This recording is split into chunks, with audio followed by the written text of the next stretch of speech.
Halo sobat semua, selamat datang di channel Pos Horor. Untuk sobat-sobat semua yang baru menemukan channel ini atau baru menonton channel ini dan belum subscribe, saya sarankan agar segera subscribe karena sobat-sobat semua tidak akan ketinggalan update-update video terbaru tentang cerita-cerita horor yang dibawakan oleh channel Pos Horor ini. Dan bagi sobat-sobat semua yang punya teman atau kenalan yang menyukai cerita-cerita horor, kalian bisa share channel ini karena mereka juga akan mendapatkan update terbaru cerita horor dari channel Pos Horor ini. Oke, untuk episode kali ini kembali lagi bersama saya dan narasumbernya masih sama, yaitu Mas Hafid. Yang katanya Mas Hafid ini masih punya cerita horor yang ingin dibagikan kepada kita semua. Nah, seperti apa cerita horornya? Saya juga penasaran ini, Mas. Oke, langsung saja ke inti cerita. Oke, Mas, silahkan diceritakan cerita horornya. Ini cerita horor. Ini posisi cerita horornya itu di sekitar rumah saya sendiri. Itu ada sebuah rumah ditempatin satu keluarga. Nggak tahu anaknya itu ternyata indigo anaknya itu. Jadi hampir tiap malam orang tuanya itu takut. Kok tahu-tahu bilang, "Mah, di sana kok ada nganu mbah-mbah tua besar." Terus tahu-tahu Bang Pat ada, aku mah dikasih tahu sama ibunya sendiri itu pas tengah malam. Itu dia tahu-tahu kebangun. Itu enggak tahu jam berapanya, tahu-tahu kebangun, lihat jendela, tahu-tahu bilang, "Mah, di ayunan kok ada yang duduk." Padahal di ayunan itu enggak ada orang sama sekali. Itu posisi malam hari. Masih anak kecil ini? Masih anak kecil usia 3 tahunan. Oh, sekitar. Kok ada yang duduk di ayunan, Mah? Ayunannya kok gerak? Padahal posisi itu malam hari, enggak ada yang dudukin. Ayunan itu beneran gerak. Nah, terus anak itu bilang, itu ada mbah-mbah yang duduk di situ sama mbaknya. Itu posisi duduk berhadapan katanya itu. Terus mamanya itu bilang, "Udah dek, ayo tidur lagi aja, biar kan nggak ganggu." Oh iya mah, tidur lagi. Terus besoknya itu juga sama lagi anak itu. Pas ke belakang itu tahu-tahu kok, "Mah, itu yang di pojokan apa?" Padahal di pojokan itu ndak ada apa-apa sama sekali. Itu yang dilihat tinggi, besar, putih, nggak tahu apa itu. Kata anaknya gitu. Posisi di rumah ini ya? Di rumahnya dia? Di rumah dia, di posisi di belakang rumah. Posisi malam hari. Terus yang rumah sampingnya itu juga sering diganggu seperti itu. Posisi ada sumur tua, itu kok tahu-tahu ada kayak suara ikan dari bawah gitu, cepat. Padahal di situ nggak ada ikan sama sekali. Ini rumah lain ya berarti? Rumah sampingnya, rumah tetangganya.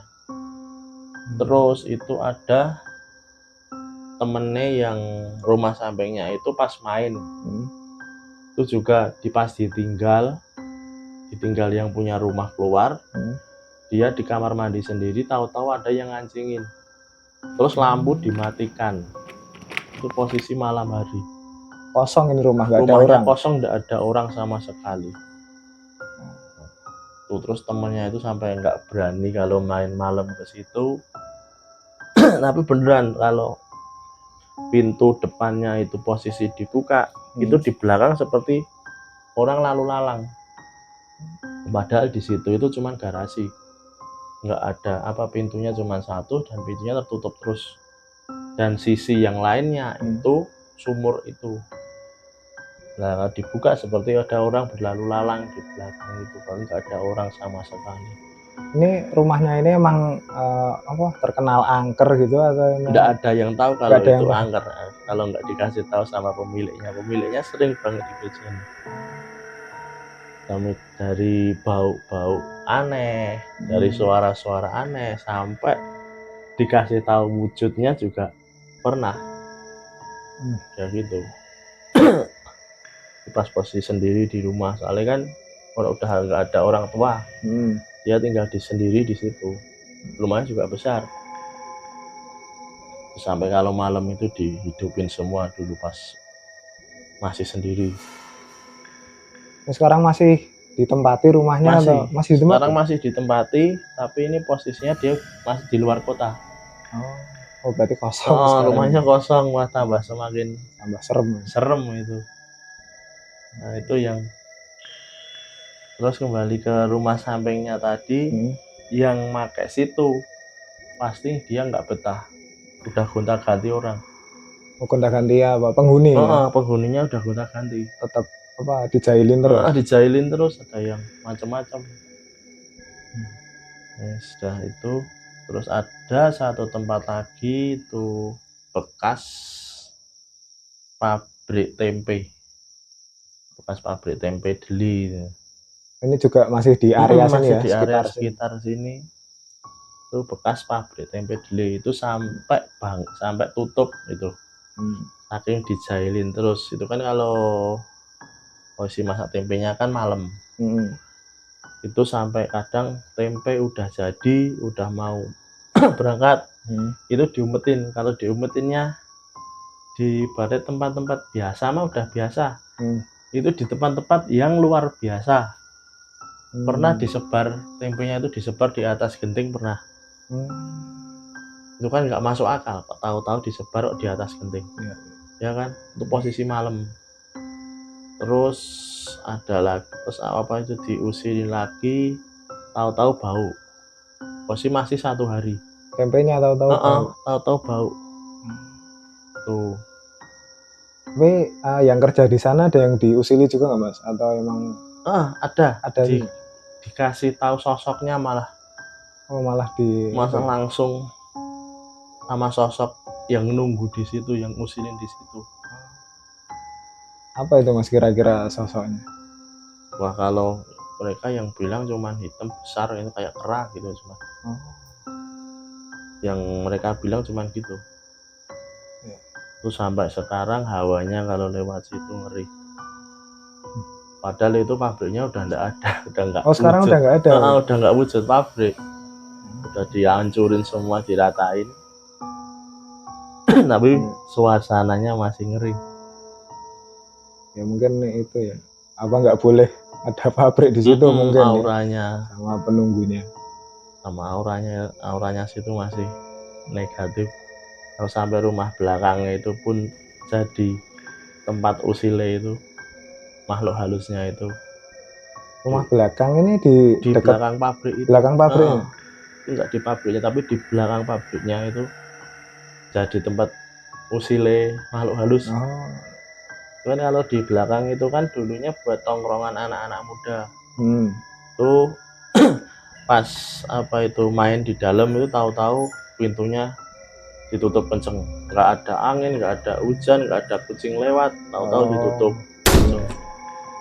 Terus kalau teriak-teriak di dalam pun pasti kayak ada yang ngingetin, nggak tahu kayak dilempar batu di genting, kadang ada jendelanya ditutup keras. Terus di kamar mandi pun juga gitu, nggak ada yang di kamar mandi, tahu-tahu kok airnya itu seperti orang kencing. Padahal di situ nggak ada orang kencing sama sekali. Ada suara-suara air gitu. Suara air gemercik air gitu. Padahal di situ nggak ada orang kencing, posisi pintu terbuka. Itu saya ngalamin, posisi saya tahu soalnya saya sering ikut nongkrong di situ. Masih sendiri ya ngalamin? Tahu sendiri posisi itu pas main di dalam, main kartu itu kan buat nunggu jaga kampung kan. Itu kok tahu-tahu pintu ditutup keras gitu. Terus sama teman-teman keluar bentar. Di situ masuk lagi, kita main PS, teriak-teriak. Tahu-tahu dari atas genting itu kayak ada yang lempar batu, jendela ditutup kenceng. Habis itu teman-teman tutup sekalian aja pintu sama jendelanya. Oh, Pintu jendela ditutup. Setelah itu kamar mandi kayak ada yang kencing. itu nggak ada orang. Padahal nggak ada orang, posisi pintu kamar mandi dibuka. Wah, langsung teman-teman itu pada takutan. Sampai sekarang masih Sekarang suka nongkrong di situ atau udah enggak. udah enggak? Soalnya situ kan udah dikontrakin. Oh, nah itu Gue nggak tahu orangnya sering diusilin oh nggak enggak. tahu. Kayak kirain dia orangnya di situ Heeh. suka diusilin juga dari. Kalau dulu itu buat nongkrongan anak itu diusilin. Sampai angkat tangan kalau diajak nongkrong di situ pada nggak berani. Ya, itu yang pertama tadi ceritanya soal rumah tetangga ya, Mas.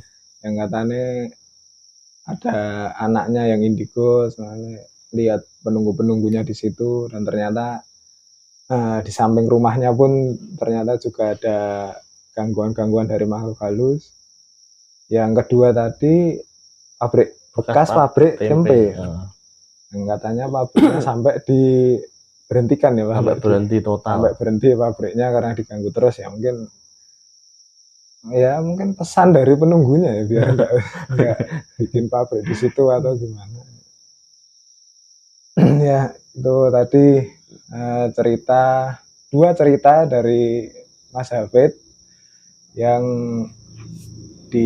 berada ini di sekitar ya Mas, di sekitar sini ya, ceritanya di sekitar rumahnya Mas Hafid. Nah, bagi kalian yang suka cerita ini di episode kali ini, kalian bisa like video ini dan kalian bisa share ke teman-teman kalian juga yang suka cerita horor. Dan untuk kalian yang mungkin punya cerita horor atau pengen jadi narasumber di sini, kalian bisa menghubungi kami lewat DM Instagram atau lewat email yang nanti kami akan tuliskan di deskripsi. Oke, segitu saja cerita untuk episode kali ini. Terima kasih Mas Hafid untuk ceritanya sampai episode kesekian ini. Nah, terima kasih juga untuk kalian yang sudah menonton video ini sampai habis. Sampai jumpa.